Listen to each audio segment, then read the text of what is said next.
It's a strange world we live in. I caught the train to Frankston Station. My bebop Volkswagen was out of action with a well-blown head gasket and a few modifications. I walked down the platform, avoiding the sneers from the tattooed teenage chicks with prams. Classical music was being played over the announcement speakers to deter the drug pushers. For a while they tried fusion music, but that deterred everybody. I waited outside the station to be picked up by Al Korg, our keyboard player. He was always late. Last Christmas I gave him a Melways because he couldn't remember his last route. His car stopped with a jerk. The jerk got out and I got in. "Hey Al, what's happening?" "We got a gig," he replied. "But we gotta hurry. We start playing in an hour and we have to pick up Sol." Sol Bennett was our singer. We made it to his pad in quick time. Al hopped out and knocked on the door. No answer. I got out and Al and I knocked together. My knock sped up and Al's slowed down. It sounded like a Zappa polyrhythm that would wake the dead, but it didn't. No matter how hard we tried, we couldn't find any soul.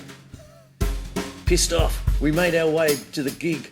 Bongo, our lead guitar player, was already there setting up. "Where's Soul?" he asked. "We don't know where he is. If he doesn't turn up, you'll have to sing." Bongo's singing talents were famous from as far abroad as Broadmeadows to St Albans, sounding like a drunk Mark Knopfler with a Werribee accent.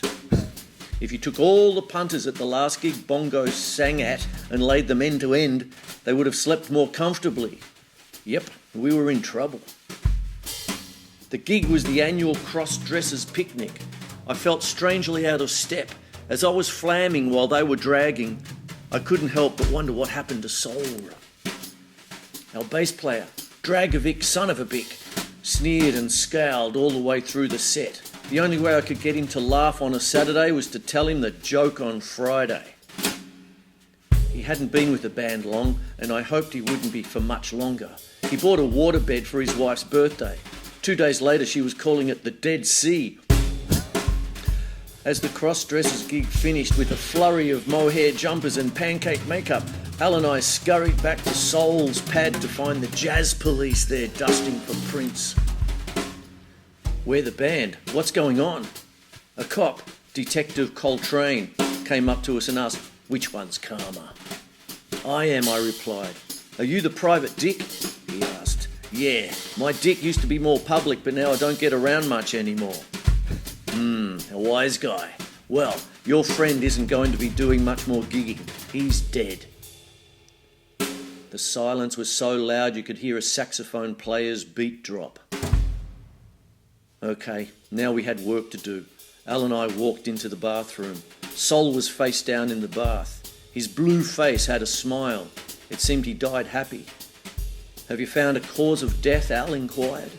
Detective Coltrane replied, "Yeah, someone taped a mirror to the bottom of the bath and Mr. Bennett drowned trying to kiss the reflection. A strange death for a drummer." "Wait a minute, he's not the drummer. I am." "Well, look in the back room. There's a drum kit and a bunch of cracked cymbals." Coltrane pointed to a storage room covered with egg cartons. Looks like Carl Karma and Al Korg had just been given their first clue, the secret past of Sol Bennett. Yep, the cymbals were cracked. They were all the same brand, Hula Hoops Drum Company. Now we had a place to visit.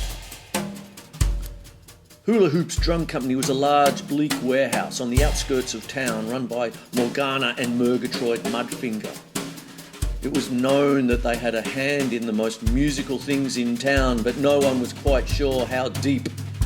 Al and I arrived and were ushered into the waiting room by Inga, the beautiful secretary. What's that I smell on you?" Al inquired. "Tommy," she casually replied. "Great perfume," he said. "Oh no, Tommy is my boyfriend." "Yoicks," Al quietly whispered. "What can I do you for?" Murgatroyd Mudfinger asked with a puff of his Havana banana cigar. "Mr. Mudfinger, do you remember a drummer by the name of Sol Bennett?" While nonchalantly turning green from the cigar smoke, seems to ring a bell symbol with me. "Yes, that's right. About 5 years ago, we had an endorsee by the name of Sol Bennett. We set him up with a deal and we were going to send him on some clinics." "Which actual clinics did you set up for him?" Al asked. "Now that I think of it, I can't remember one." Does it matter? It might. He's dead. Oh dear, Mudfinger murmured with a fake sentiment. What a pity. He was a nifty drummer, as I recall. Recall? You set him up with the deal, then left him in the lurch. Dear boy, please don't get emotional. Drummers are a dime a dozen. Endorsements are simply glorified discount sales used to keep volume flowing and turnover up. The cigar smoke choked. Al glared at Mudfinger. He was as mad as a bass player out on bail. Karma, I need to get out of here. Something in this room stinks and it ain't the cigar. As Al's VK Commodore gasped into life, the two pissed-off occupants decided to pay a visit to Rock God of Thunder Incorporated, the other main distributor of what was fast seeming to be false hopes and promises in this nasty little town. As we entered the empty shop, there was a sound from behind. Suddenly I saw a blast of orange and yellow stars, then blackness. I heard a thud. It sounded like an out-of-tune bass drum, but realised fairly quickly it was actually me. As I went to sleep, I could remember that the carpet was as sticky as an ex-girlfriend, but she didn't taste like cigarette ash and stale beer. It was dark when I opened my eyes. I don't know how long I was out. Maybe as long as a tenor player's solo. That was long. Somebody who liked me a lot had put a cold towel on the back of my head. Somebody who liked me less had smashed a guitar over my head. It could have been the same person. Musicians have moods. As my eyes tried to focus, I could make out Dragovic, son of a bick, sitting back on a drum stool. There were two muscle men who I knew as lead guitarists on either side of him. Dragovic must have been the interpreter. He sipped at a martini with 3 olives.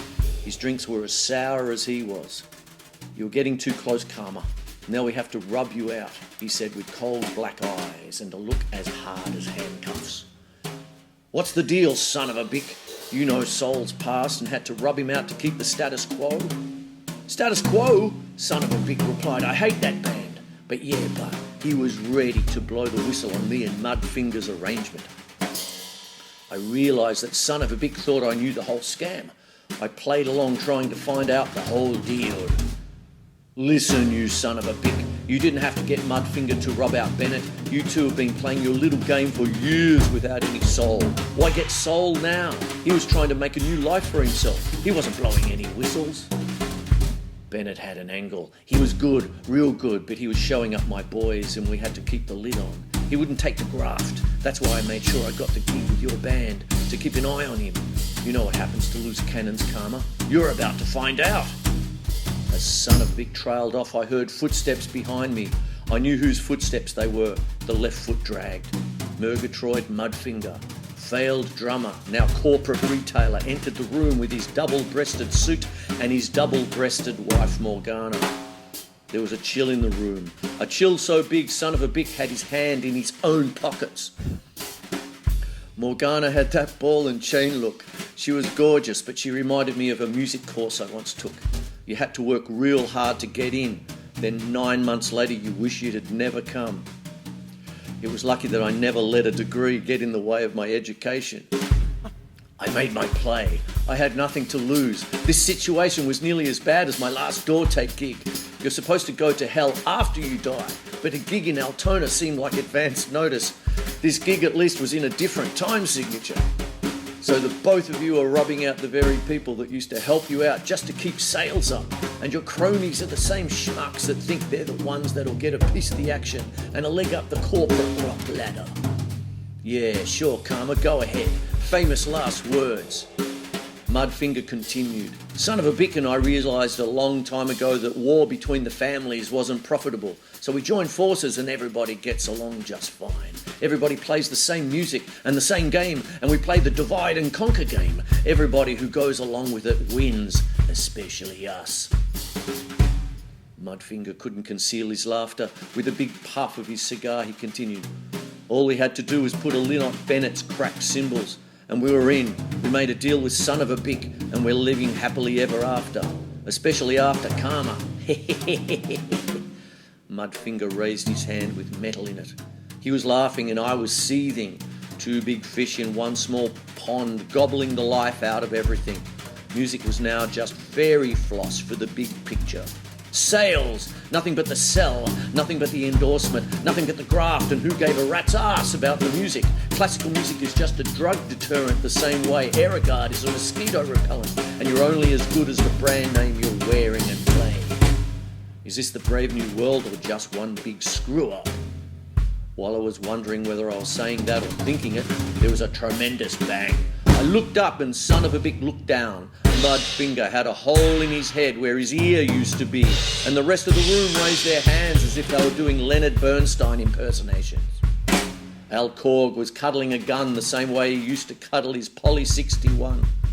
The rest of you get those hands up, he yelled. The jazz police filed in behind him and Detective Coltrane barked orders to put the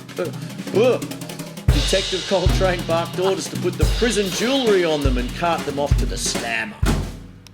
The ride up to my feet was a little dizzy, but I could handle it. Al, fill me in, I asked. Al Korg replied, well, Karma, as you got out of the car, I saw a shadow. I hung back. They didn't see me as they took you. I hightailed it to Coltrane's Jazz Police precinct. I figured if you could hold out, I could get back here with backup. When we made it back, Mudfinger was busy singing like a bird. It was all the Jazz Police needed to make a new booking, a paid gig for all and not just the door take. The only gig these guys have now is a booking with the Slammer. Their biggest fan will be that biker guy, Doris, in cell block B. Rudimentary, my dear Karma, Al replied. Their first tune will be called Don't Drop the Soap. My head felt a bit better the next day as I went to pick up my bebop Volkswagen. Fritz, the mechanic, threw the keys to me and off I went to pick up my girl. She was waiting for me, the most beautiful girl on the planet. Blue-grey eyes and a heart of gold. The world was a better place with her in it. Hey, beautiful, you've put a sunroof in, she said with the sexiest smile on the earth. Yeah, I wanted to give you a bit more leg room. I slammed a Rammstein tape in the deck, and with my girl cuddling into me, I revved the dinky Volkswagen motor, and we drove off to a better part of the suburb.